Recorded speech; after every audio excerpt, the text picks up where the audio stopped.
Hey guys, so can I be super vulnerable with you guys? So the other day, a colleague of mine kind of let it slip to me that her and some of the other colleagues, they kind of like got together and they did something that a few of our colleagues are leaving. It kind of made it slip to me that like, okay, they all did this and like I kind of wasn't invited, like no one thought to invite me. And there is a bit of a context to this, like number one, I haven't worked much with them. Number two, it's not like every single person that I work with. Number three, the nature of them hanging out, it was more like casual. It wasn't like it's not like they all like went somewhere to talk. They were just having drinks, so it was just like a very casual thing.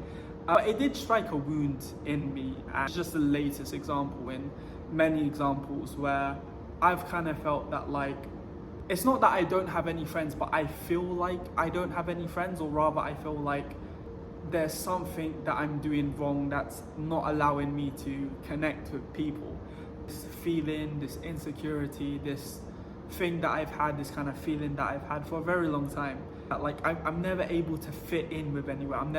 I can never fit in anywhere. Like I don't really belong anywhere. And I know that sounds kind of cool to say because, you know, like you watch all the superhero movies. I think the Spider-Man movie came out recently and it's like, yeah, it's cool every once in a while, but like it is something characteristic of someone who's gonna do something amazing, but sometimes it does get really lonely. And I'm a little bit upset just because I felt very alone, just say for example in university. And one of the things I wanted to do on this gap year, I already told you guys, is that I wanted to try and make new friends and meet people. And you know, granted, I probably wouldn't have wanted to go to this specific thing like objectively, but just like the way I'm feeling, like it kind of just like strikes on that wound a little bit. And it's upsetting to me because I feel personally, I feel that I've created the same conditions under new circumstances, right? You know, like in physics, you could have said like, okay, physics, they're very antisocial, and then, you know, it's kind of like, okay, you kind of hope for the future. But now I just feel that like, even under new circumstances, in a new job where people don't know who I am, I feel like because I feel the same way, I've kind of like created the same conditions that kind of help me feel that way. And yeah, that's just something I think that I've struggled with for a long time. Like whether you call it an insecurity, whether you call it a feeling, I think it's all of those things. Like I feel that I don't belong anywhere and I don't really have a group. I don't really kind of have like a group of friends.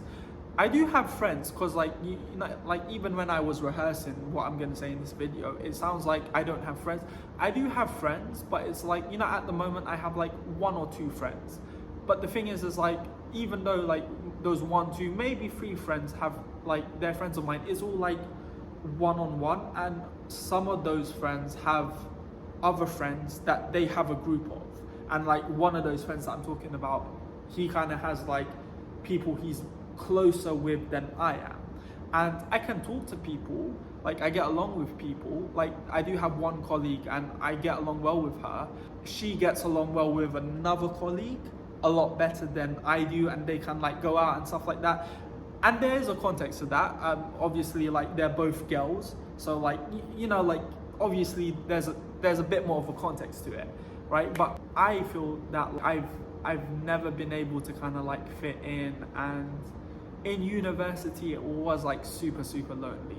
Like towards like 3rd year, it was just like super lonely. And there's this quote, I really like it. It's called "The Shame of Not Belonging." I'll put it up there, but it was something like, and yeah, so look, my goals going forward isn't to get a job, it isn't to make money, it isn't necessarily to gain more subscribers. But at this current moment, I think the thing that I really want is I kind of would like to have more friends. And when I mean more friends, I don't mean people that I know, because I know a lot of people, but I don't think I have that many friends. I have like 1 or 2 friends. I would like, specifically speaking, a group of, I would say, guy friends, maybe like 4 people, and like we're like close, not like crazy, but I mean, well, yeah, I mean, why not, right?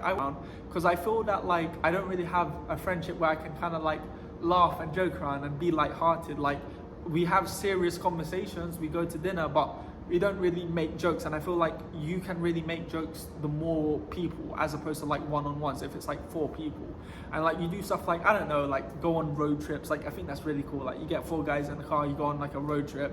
I think that would be really fun. That's something like I would like to have. Yeah, I think that's like a goal that I have now, to have like a friendship group like that. I have to try and reconcile with myself that created the same conditions under new circumstances. Now there's 2 ways I have to look at it. Both of them are lessons I've learned from completely different eras of my life.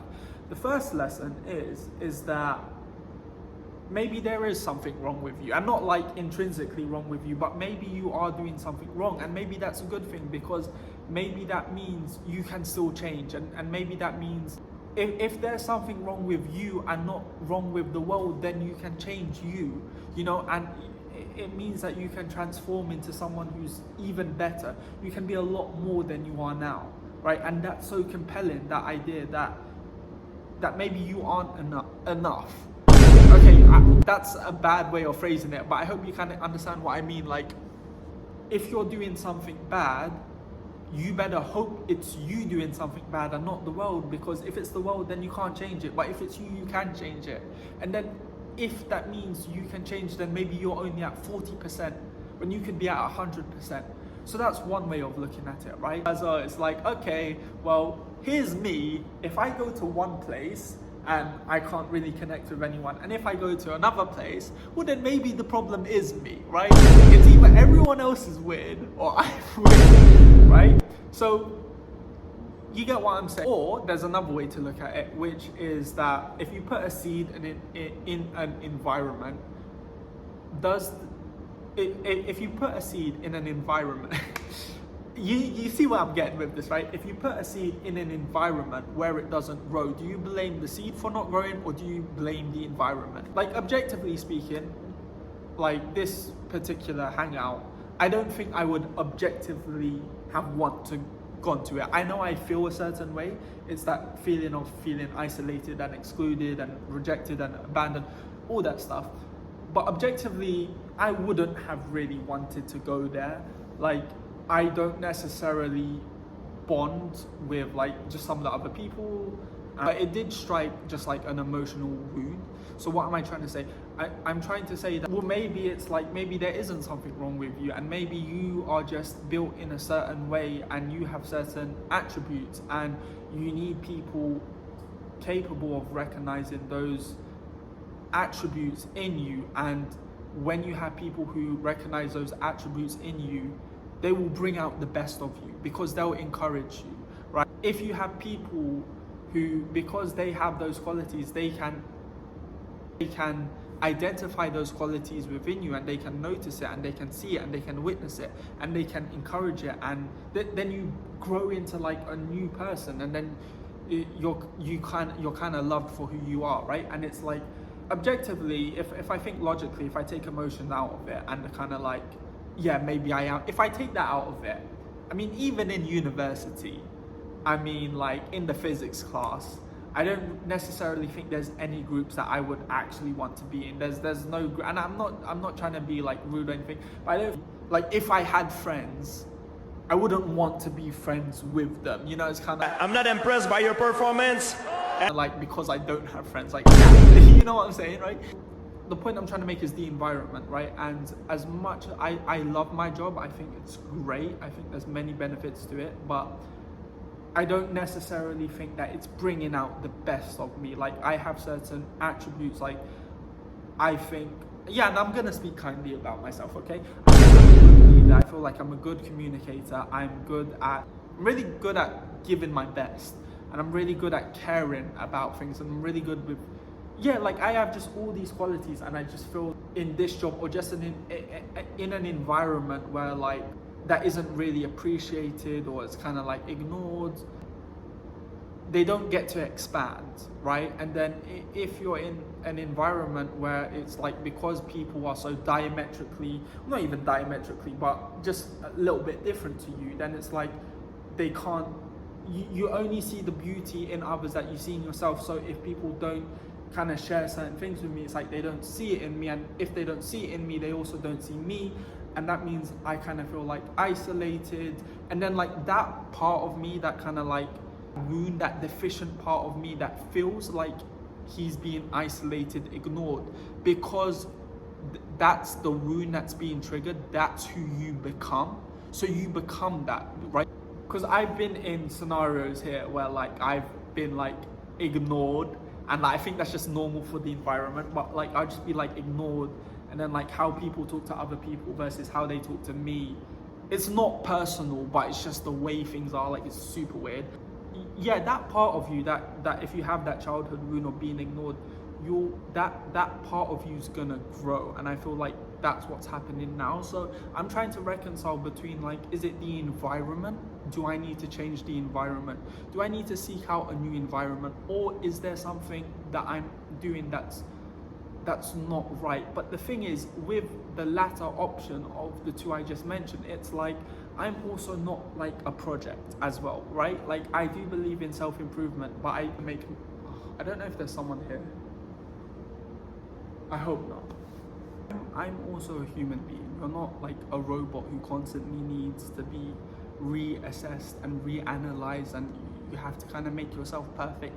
People will take you as you are. They'll take you with your flaws, and they'll grow with you. And that's something I kind of learned last year, is that you don't need to be perfect in order for people to love you. In fact, those deficiencies in you, the bad habits that you have, the old traumas, that will actually make people love you more. I'm always constantly improving myself. I know I haven't been the best recently with certain things. I haven't been on top of the gym and my writing and stuff like that, but I am a person as well, and you know, like I have been doing a lot. So yeah, I'm trying to reconcile between those ideas, and I'm not inclined to take the first one, not because I don't want to take accountability, but because I do believe in self-improvement, but there comes a point where the other half of self-improvement is also self-love and self-acceptance and all that good stuff. I'm a little bit embarrassed because I feel like someone's here now.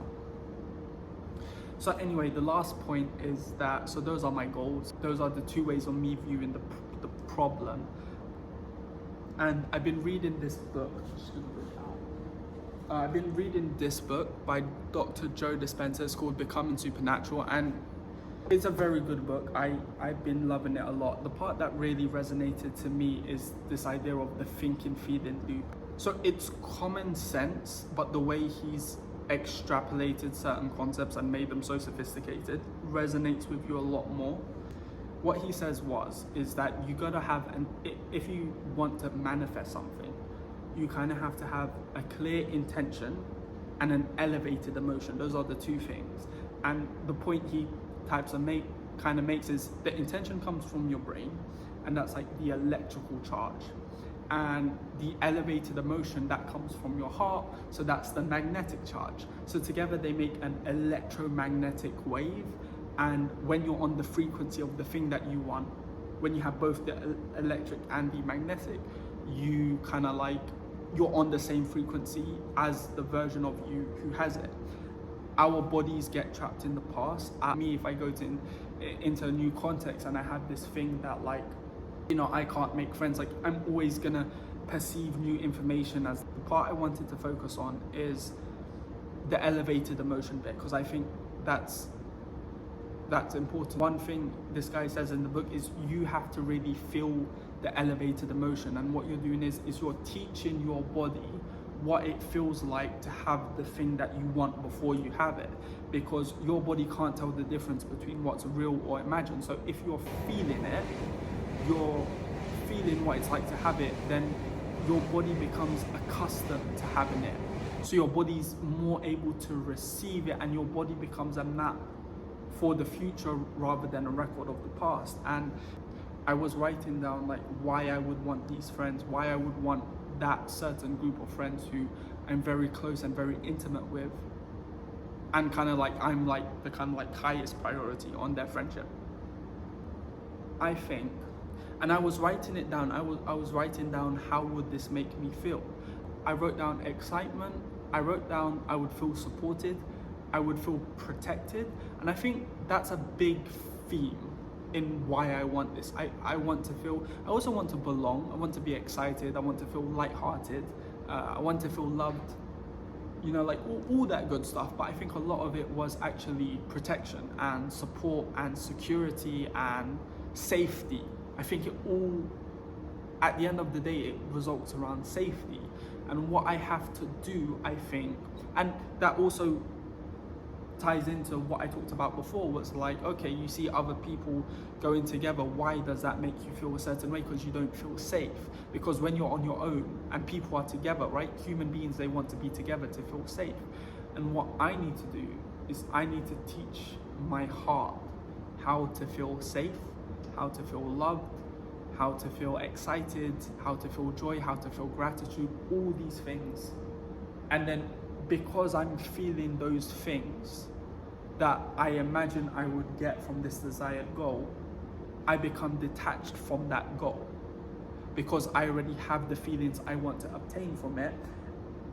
And because of that, and because of the fact that then your body becomes accustomed to this new state of mind, right? Because now you're not in lack, you're in the presence of all these emotions, and because you're detached from it, you also then attract it because you're on the same wavelength as it, and they kind of like come together. Whilst if you're in the state of like lack and I don't have it and I need it, you're on the wavelength for fear, and the version of you that has it is on the wavelength of gratitude.